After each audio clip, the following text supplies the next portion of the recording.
Good evening, everyone, and welcome back to this Wednesday evening meditation, Sahaja Yoga Meditation.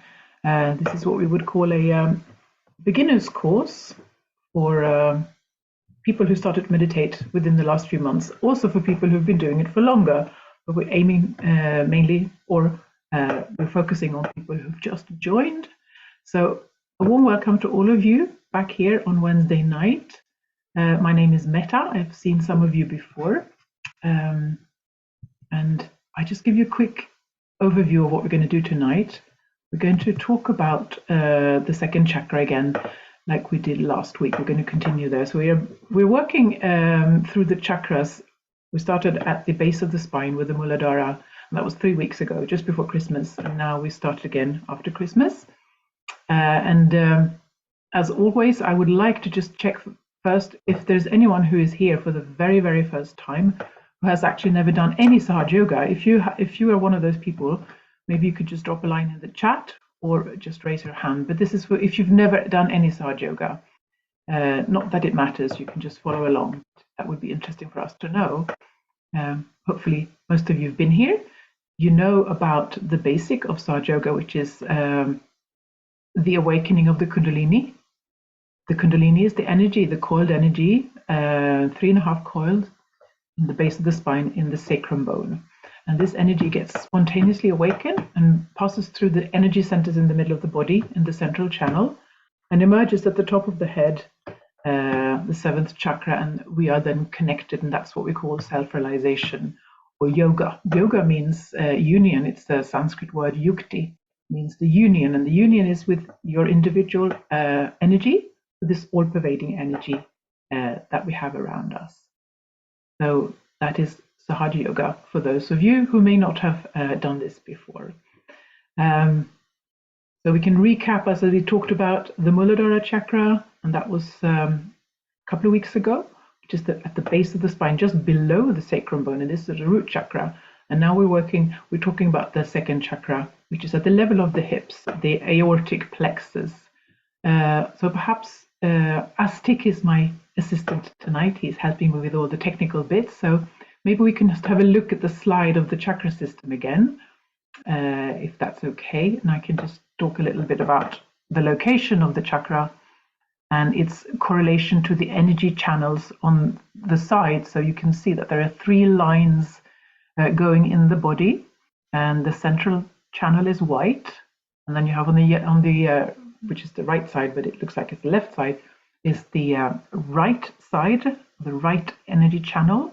On the opposite side, you have the blue one, it's the left one. The right is the future, as you can see, activity, planning, thinking, all of those things. And the left is the past, desires and emotions, those kind of things. So we have those energy. And then in the center, we have the channel of evolution. This is where the Kundalini rises up.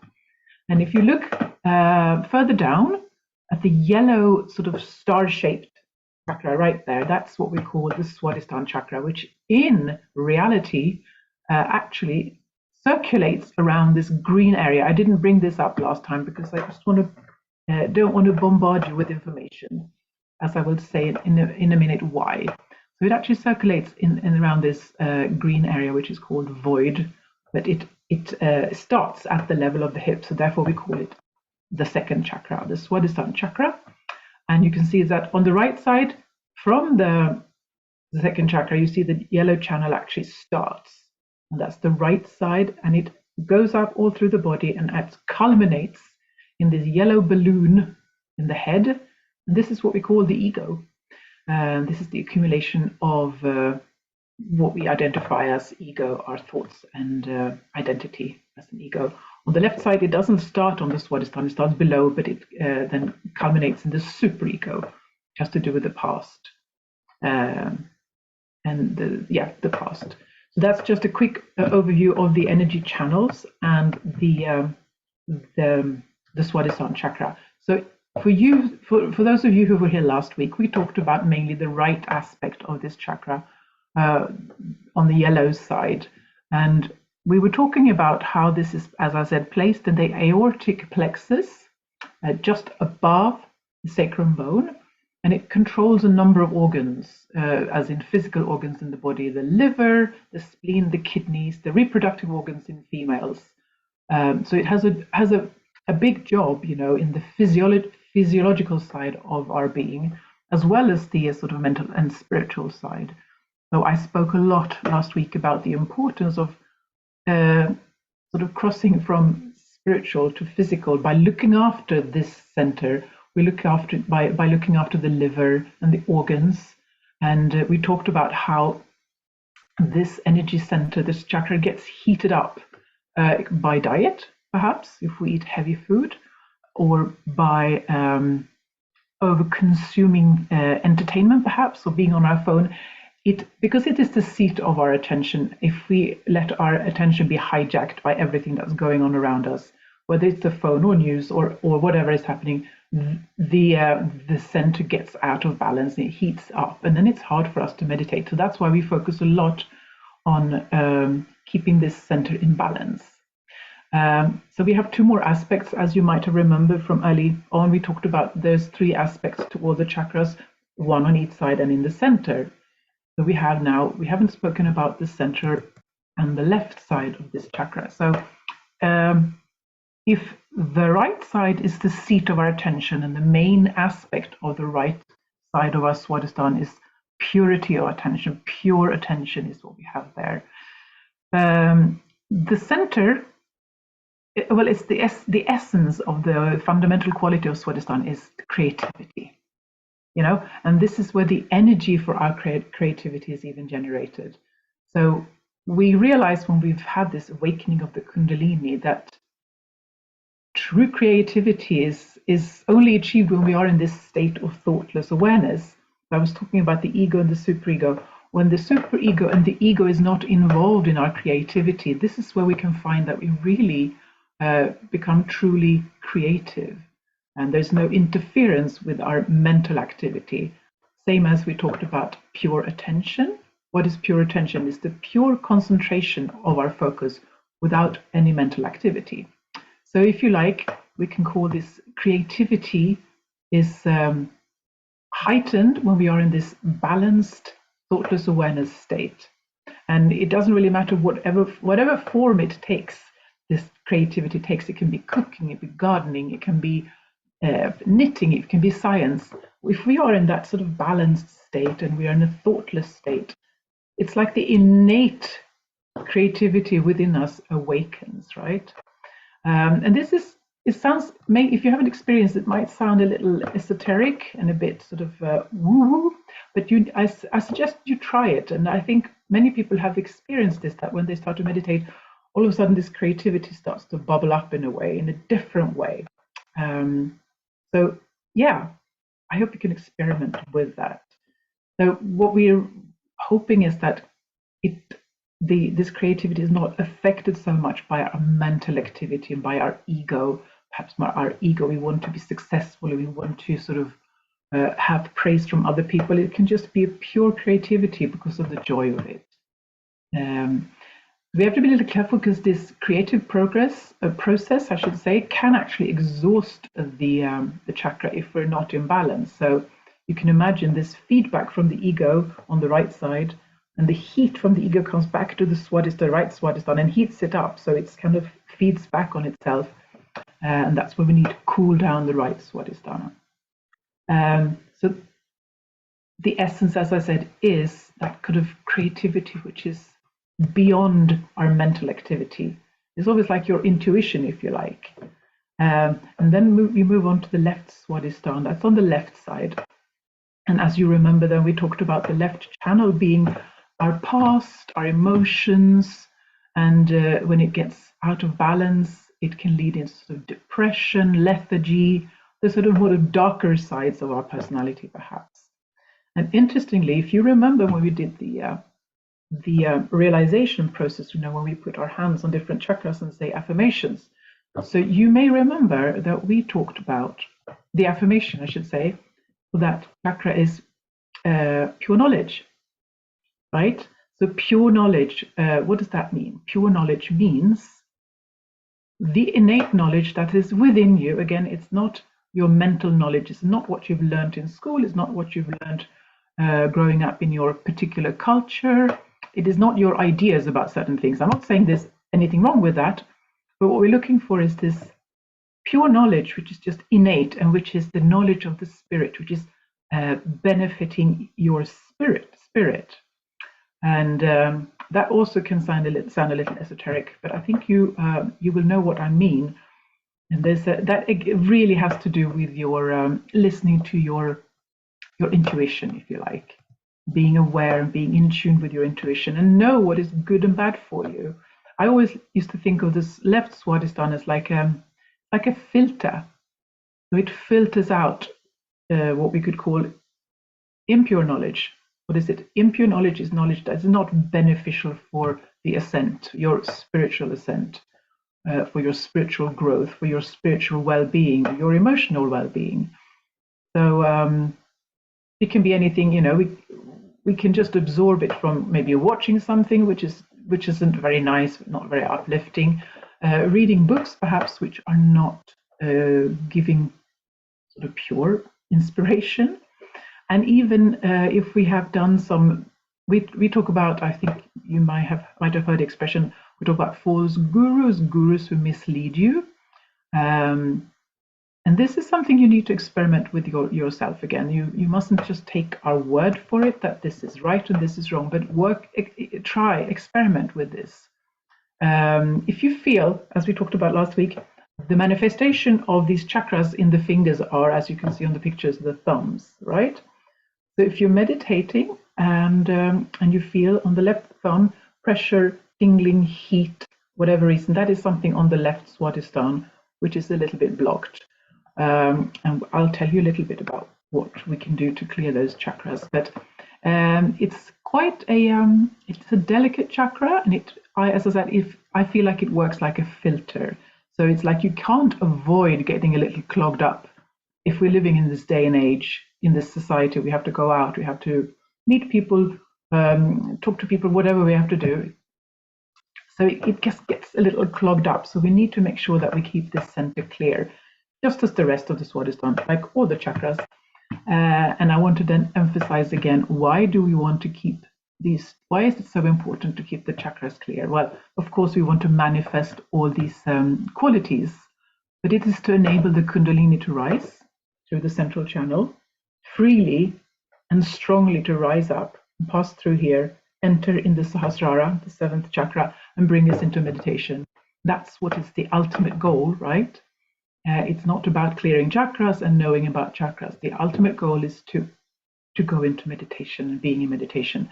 But we need to know about the chakras, and we need to know how we can balance and clear them, so we can get to that point. And as I said, experiment with this. See what you feel. Meditate. Try out. Just like I said last week, and I hope some of you tried this, or if all of you did. They're trying to meditate with the photo of Shri Mataji, and if you're not convinced, just try without and see what you feel. Just experiment with this. Same thing with these things, with this Swadhisthana. So, as I said, in the center is the creativity, and the best way to find that innate creativity with you is to try to be in balance. So, not operate too much on the right side, the yellow channel, when there's always stress, futuristic thinking, planning, that kind of energy all the time. And opposite would be that sort of lethargy, emotional, overthinking about the past, and feeling a bit sad, emotional. So what we can try as much to be in the center by working on these energy channels. We will do that in a second when we do our first meditation. And also go into thoughtless awareness as much as possible.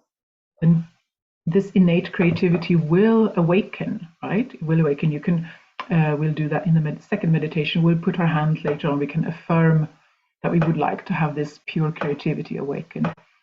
You may remember I said I'll just recap, on the right side, if we feel blockages on the right Swadhisthana, we can use water element, either with soaking our feet in water, or even use an ice pack to cool that down. On the other side, on the left side, because it has to do with the past, is the moon channel, so it's the cool channel, right? The other one is the sun channel. So it can get a bit too cool and it can get a little bit dark, if you like. We can actually use a candle here. And we talked about this, I think, with the candle working on the left side. But you can actually have a candle. So you can have a sort of thicker, small candle that you have safely in the candle holder. And I can't show you right now because my camera doesn't reach, but you just do a semicircle like this in front of the left Swadhisthana, that is the chakra on the level of your left hip, right? Is while you're meditating. So this can clear out any of those blockages that you might feel if there's anything that you feel is not quite as it should on this chakra. You can do that. Foot soaking always works really well for the lower chakras again. So you can, if you feel mostly on the left side, you can then have slightly warmer water as opposed to the right side where you would have cold water or cool water. So you can do that with the, if there's any issues on the left Swadhisthana. Again, this is an overview of all the chakras. There's a lot to learn, but I think this gives you an idea of how to work with these chakras and how to identify any issues that you might have. Actually, Astik, I think there is a slide when there's a list of possible problems. I can't remember what the name of the slide is. A little further up. Next one. Here we go. Here we go. So on the left side, you can see what the problems. We talked about the right side. This is the stress and all of that. Left side, I forgot. Yeah, any sort of, obviously taking drugs will confuse or cloud this energy center. Addiction, false knowledge, false desires, blind faith. That's important. So it's what is not good for your spiritual ascent, basically, right? So you have to experiment with this and remember that the knowledge that we have in our ego or superego may not be the true knowledge. This is a statement that might be a little strong, but I think you should experiment with that and see what happens when you're in thoughtless awareness, when you're in meditation, how you feel about things. I think there's one more slide where it says about physical manifestations. Yes, so we talked about on the left side, depression, yeah. And infections, yeah, you become more prone to infections if that's affected. Okay, we can go back to the other slide now. We can take the slide of Shri Mataji because we'll have a meditation to start off with. And after the meditation, we're going to watch a short excerpt when Shri Mataji talks beautifully about the Swadhisthana Chakra, and she describes how it circles around this green area, the void area. But we'll get ourselves into a state of meditation first. We'll do another meditation afterwards as well. I'm going to see if you have any questions. No? Everyone's okay. So as always, I hope you remember what we do is we start the meditation by raising our Kundalini. So I think if you remember, you put the left hand in front of the base of the spine and you use the hand to go around like this. I think everyone knows this. So let's do that together with full attention. Take the attention already inside on your Kundalini. Be aware of how the hands is encouraging the energy to come up. So let's do it together. The top of the head, 1 knot. We do it slowly with full attention. We do 2 knots.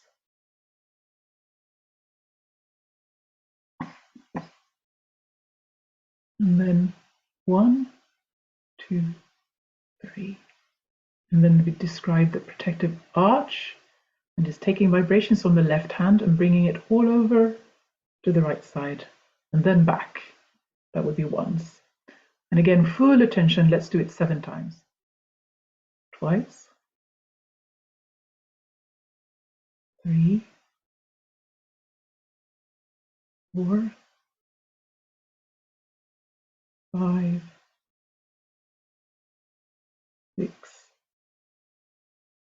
and 7. So just a reminder, this is what we do when we start meditation and at the end. But you can do it anytime. of the day when you just feel like you need to get into balance, just go into the bathroom at work and just raise your kundalini and put on a bandhan. You'll feel better. So we can close our eyes, and when we close our eyes, it kind of symbolizes that we're taking our attention inside. We no longer want to have our attention on what's going on the outside, where we have to react and reflect on what's going on. Of course, I'm talking, so you may have to react to that, hopefully not too much, but just try to not pay attention to anything that's going on the outside. Just be detached. It's like you're a witness. You're witnessing everything around you. You're actually witnessing your own body. You can see how the body feels when it sits, when it meets the seat. Just be aware of your legs, and you can see, just scan the body and see if there's any tension, perhaps. You're holding any tension in the abdomen. And the hands, some people get very tense in the hands. Of course, shoulders, chest. See how the head sits on top of the spine. So the neck is nice and straight, but it's not rigid. You're not slouching forward either. Just check this joint, the joint of the chewing in the jaw. Sometimes it gets tense. Just see how you feel that. And just see what your forehead feels like. Is it frowning? Are you catching yourself frowning?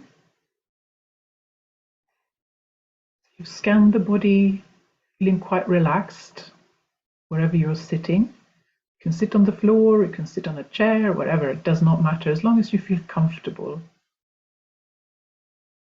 Again, we're keeping the attention inside, and we can put our attention on our breath. So the breath goes in, fills the lungs, the diaphragm lowers, the abdomen expands, and we exhale.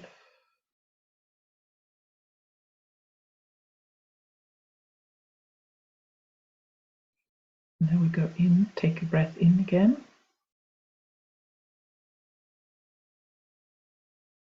Just let any tension go. Any tension of the day, any thoughts, any worries, any excitement, any thoughts about what you're going to have for dinner after we finish. Just let it all go. And just be here and now. In truth, there is only now. There is only the present moment. Future doesn't exist. We're just here and now.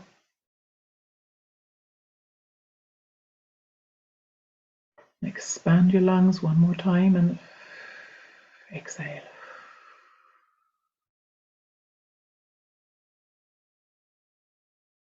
And as we go into meditation, we don't have to think about the breath. It just happens naturally that it'll slow down, but we'll keep our attention inside. Just see how we feel now. You can see if the mind is racing. Are we yawning? Are we about to fall asleep? Wherever you are on that spectrum, we're all somewhere.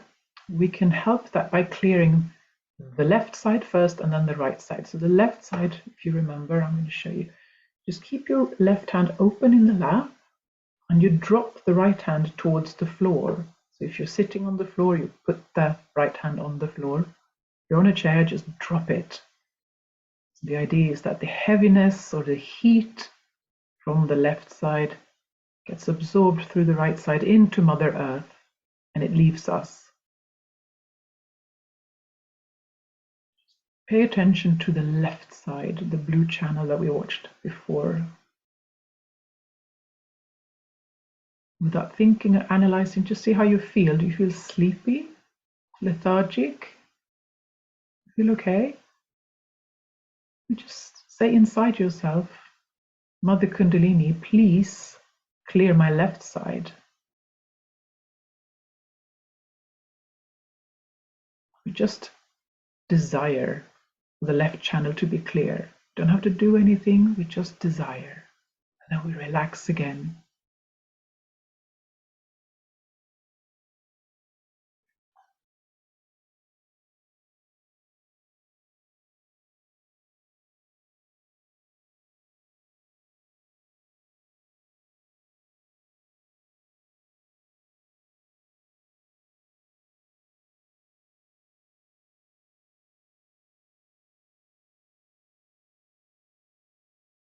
As you start to get into more balance, you may want to put your attention on top of your head at the Sahasrara.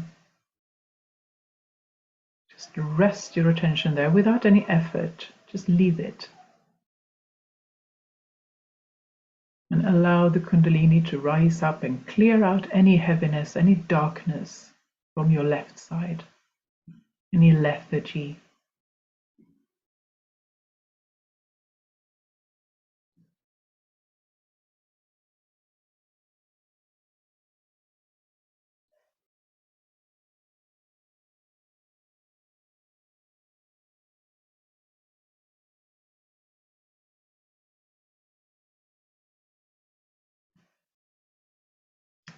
We'll swap around and we'll clear the right side. And by doing that, we put the right hand in the lap, the left hand is bent, the arm is bent at the elbow, the palm facing backward. It's like a chimney, if you like.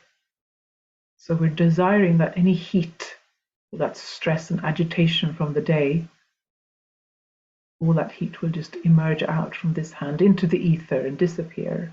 So again, we just take our attention on the right side.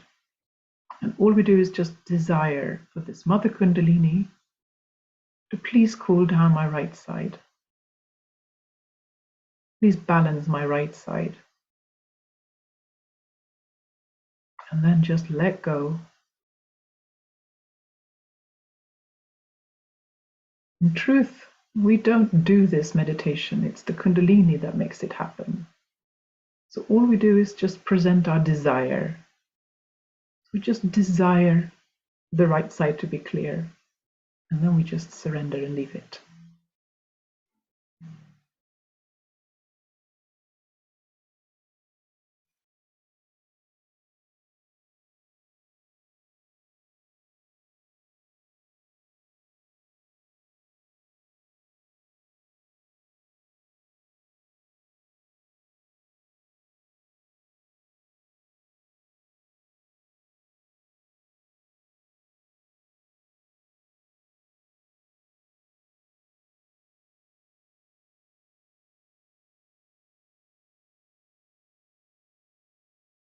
And remember, the future doesn't exist.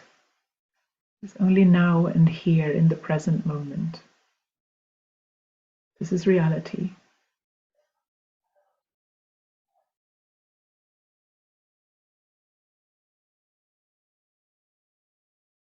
Mother Kundalini, please balance my right side.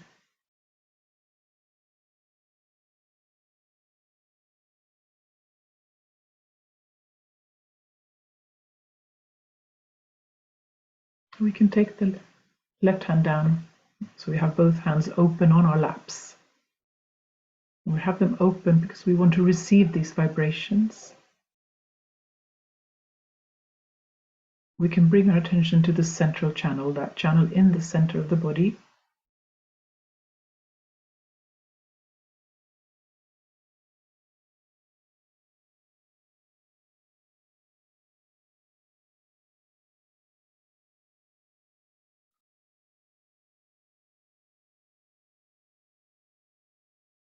We can put our attention in the channel. And with our attention, we can lift the energy, the Kundalini, just with our attention, focusing our attention first, the base of the spine, in the central channel, and then slowly up to the second chakra, in the hip, and then up to the stomach area, up to the chest, into the neck, into the head, the forehead, and then the top of the head. We'll do this one more time. So we bring up the focus of our attention to the very base of the spine.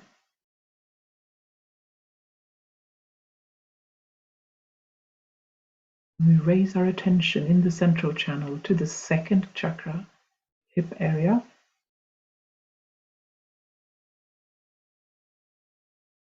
Into the stomach.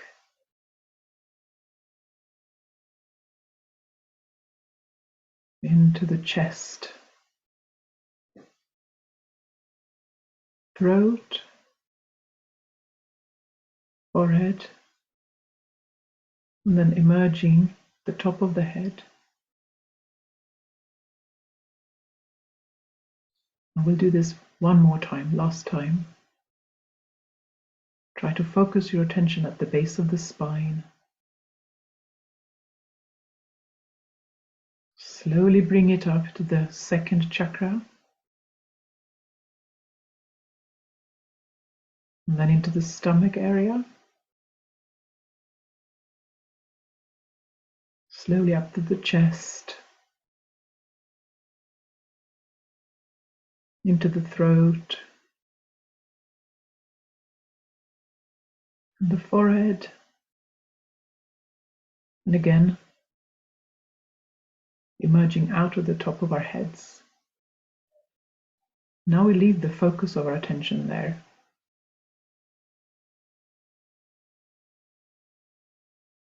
And we are just witnessing this process. We're witnessing our body. If there are any thoughts, we're just going to witness that.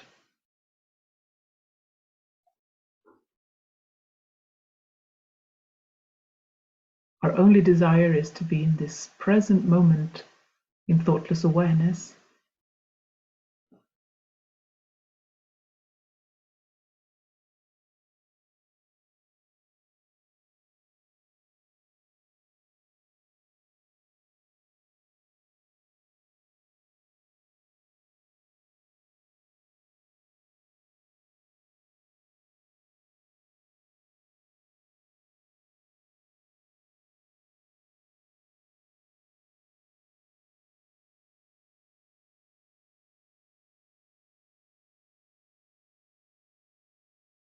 You can feel how this central channel is expanding. It's becoming wider. Kundalini is filling it up with its light. It's like we're sitting in this column of light. We're just watching, witnessing, doing nothing.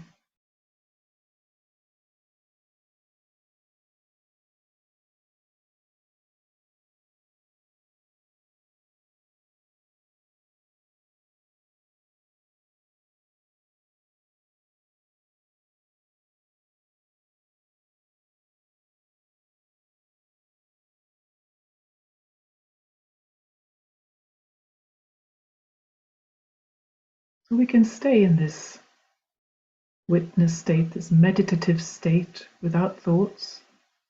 And we can move on to the next part of the evening, which is a short video of Shri Mataji. She speaks really interestingly about the Swadisthana Chakra.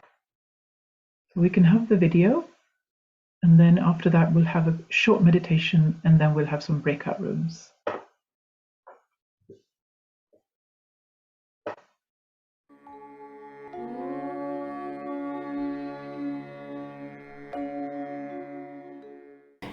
Then the second center that we have is very important, which is called as the Swadisthana.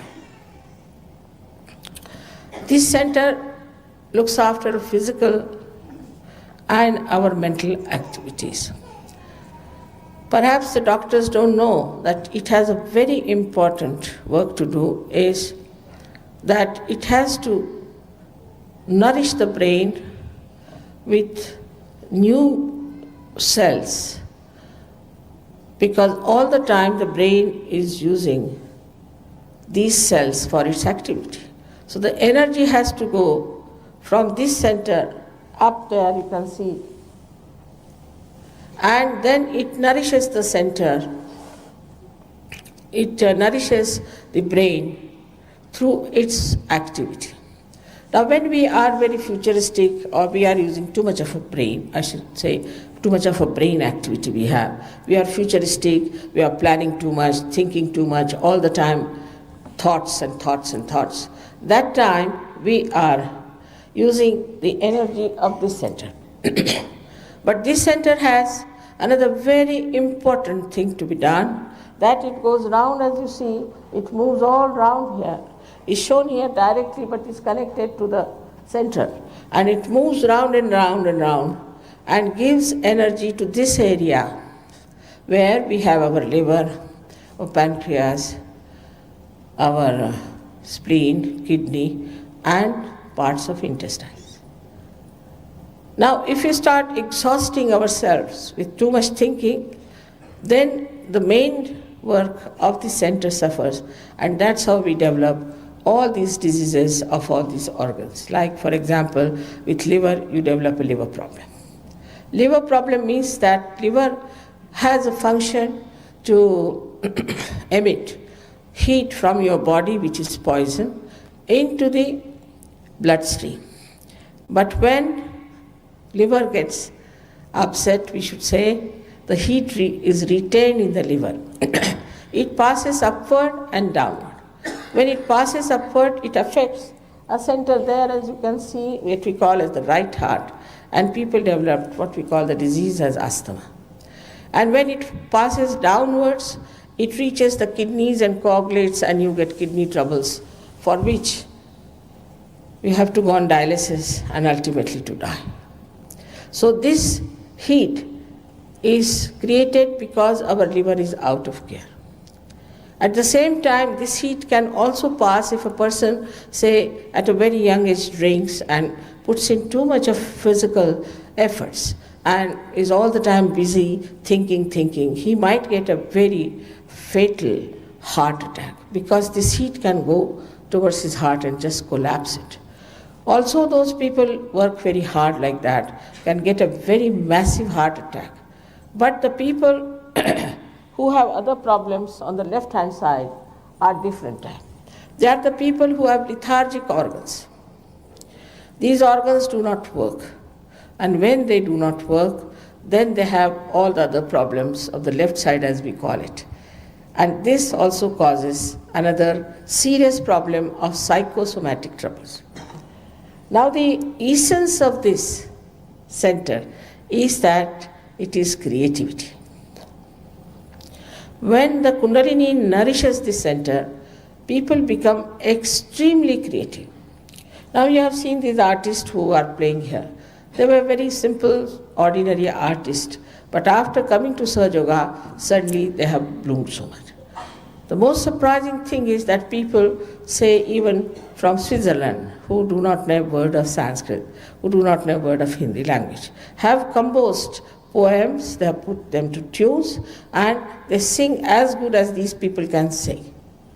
It's impossible to believe that even the English, who are so difficult to even pronounce a sentence in Hindi language, are now fluently speaking Sanskrit and talking all these things. Because of this creativity improves you. We have so many artists in India who came to Sahaja Yoga. I don't know if you know their names or not, like Amjad Ali, Jalota, so many of them. They got their realization, and after that, now today they are very well-known artists. Also the paintings, we have some Australian people who became quite good artists after coming to Sahaja Yoga. So it gives you a sense of aesthetics, and also it gives you the energy to express yourself. Now, if you have the technique of how to create anything, say you want to make a house, or you want to paint, or if you want to do something, moldings, or anything that you want to do, if you have the technique, the creativity, the power of creativity starts pouring in you, and you start producing things on which you cannot even have thought of, and these things happen to a person. So a person can become extremely dynamic with this. But If with that you do not keep your Sahaja Yoga practice, means if you do not keep your connection with the divine, then the energy gets exhausted. That's why self-realization is very important for every artist, that he should get his connection with this all-pervading power, which is the combination of all the powers, so that he doesn't feel exhausted with it. Not only that, but all the time this source is flowing into him. Constantly it has to flow, and that's why you have to do little practice of Sahaja Yoga after getting your realization, as I told you yesterday, that now you don't stop at this point, you have to make the connection perfect. Without the connection, it may be that you may go down. So it's best is to keep your connection on and work it out, to give full respect to yourself, to your being. You are not an ordinary thing. You are not a chicken or something like that. You are a human being. And the beauty that is within you is to be discovered, is to be nourished, and to be proud of. It is such a great thing you have within yourself, the powers, which I'll tell you one by one. Now above that is the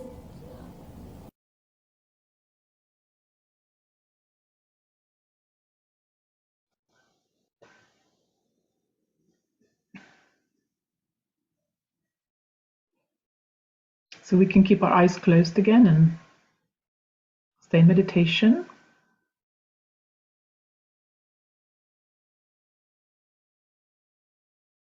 You can keep your attention at the top of the head if you like, very gently.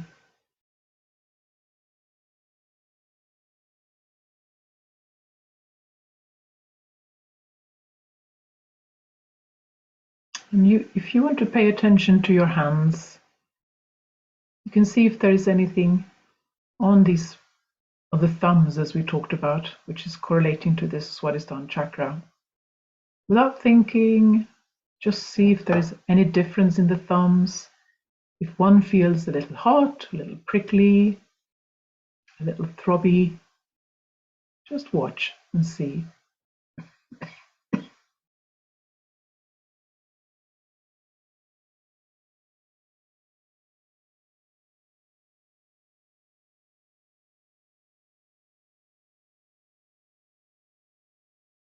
So we can just work a little bit on the Swadhisthana Chakra by using our hands and some affirmations. So let's work on the right Swadhisthana first.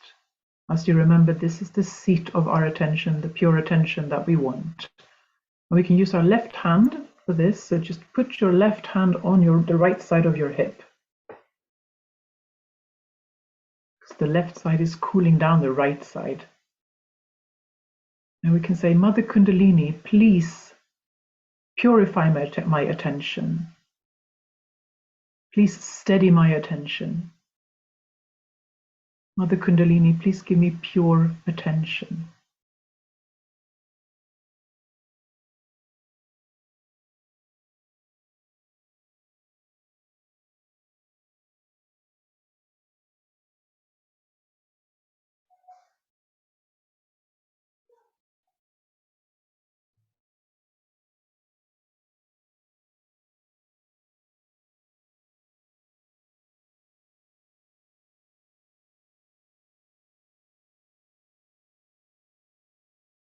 Again, just stay in this moment. Just focus on the present moment, just on this energy center.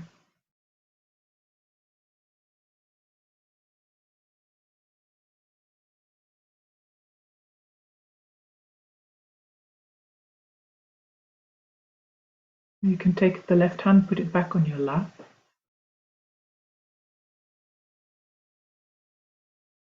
We take the right hand and put it in the center of the hip area, of the center Swadhisthana.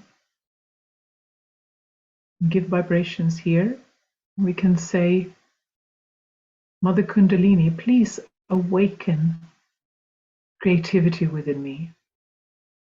Please awaken this pure creativity within me. Please may I become a creative person. Please can I find my innate creativity.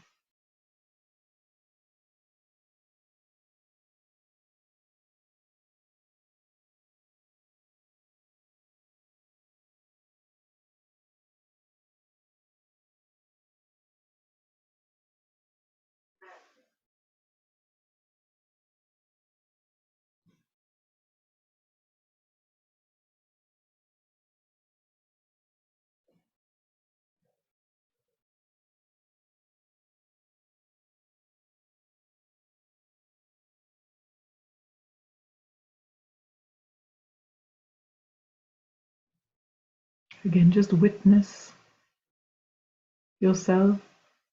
Keep your attention at the top of the head. Any thoughts that come, just let them pass. Just witness them.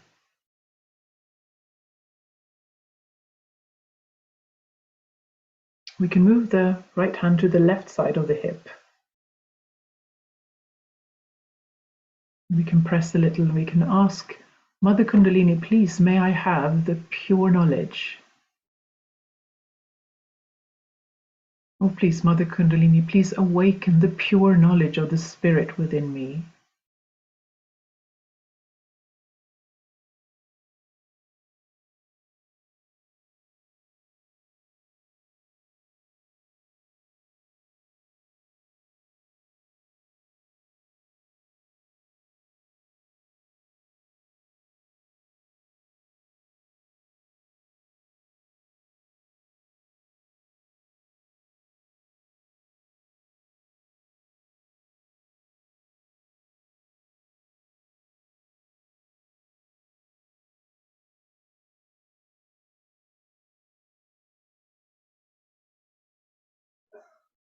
You can leave the hand, the right hand, back on the lap again. Just sit, both hands, tension in Sahasrara.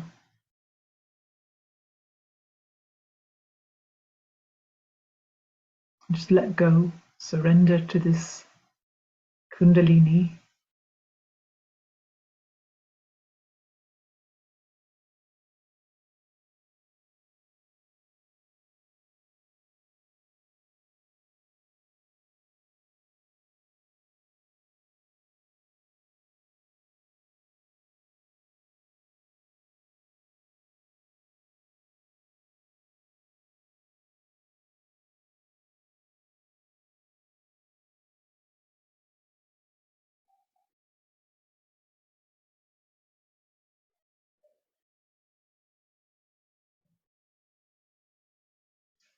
We can just thank our Mother Kundalini for giving us this moment, bringing us into meditation, and for clearing our chakras and bringing us into balance.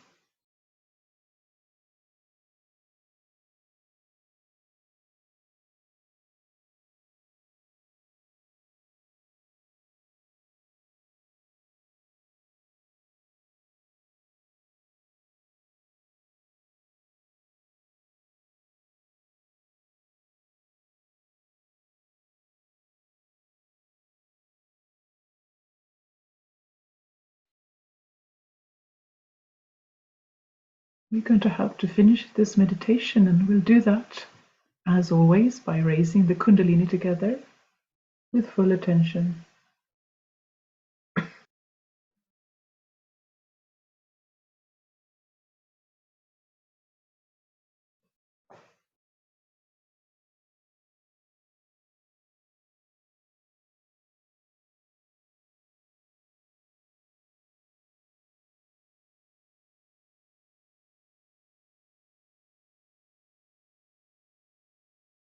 And we took the protective bandhan 7 times.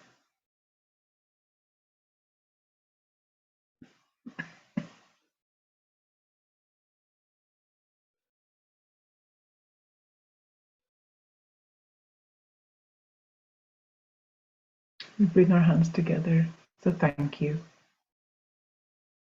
So thank you so much, everyone, for joining us tonight. It's always feels great to be meditating with many people together like this.